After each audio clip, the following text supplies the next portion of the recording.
Push on to Shana Wynne, who's one of our Stand Up Accounted contributors. Hi.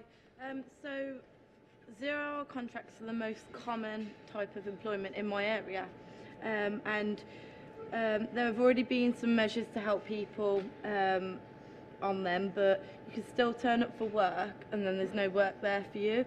So that's creating a lot of lack of job security, which also affects production. So what more will you do to protect people on zero-hour contracts? I mean, maybe I'll stand up and see you at the end there. But which area do you come from then? You were saying in your area? Redditch, near Birmingham. Right, yeah.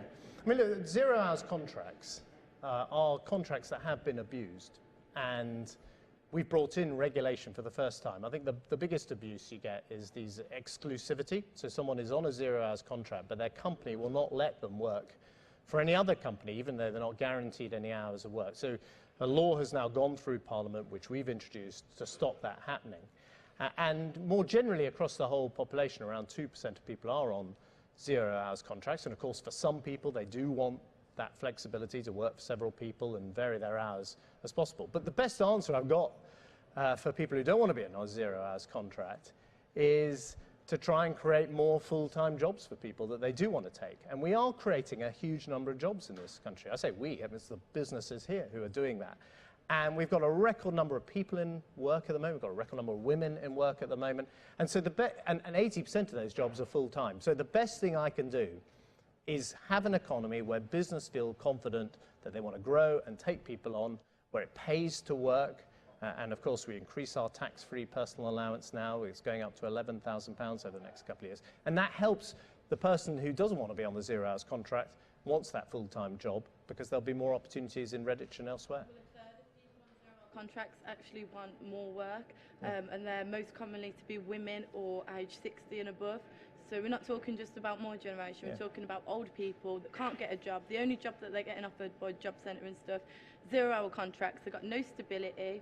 They can't eat sometimes because they've just got no work.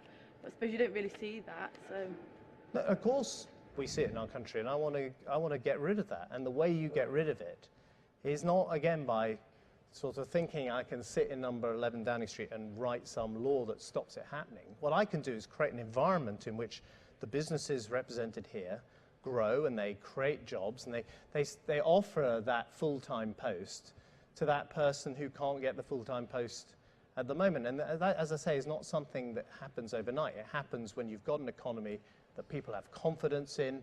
People say, you know, I am going to go out there and get myself some more skills because I think there's going to be a job at the end of it for me.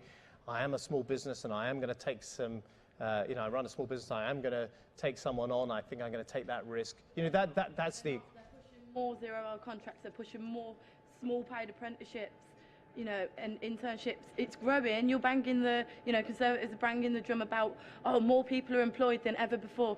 Yeah, but are they getting work? Are they getting a paycheck? Are they getting stability? No, they're getting a 0 hour contract job, no support from the benefits system, even though they're actively looking for work.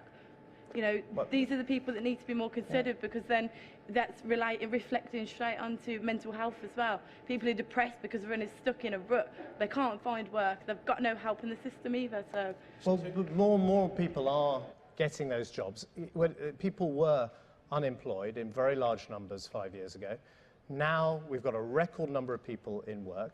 80% of those jobs are full-time. And you come from the Midlands. There's a job being created every 10 minutes in the Midlands, and that's the best answer. Of course, people, look, when economic policy fails, when your economy crashes, you know, the people who suffer are precisely the people you are talking so passionately about.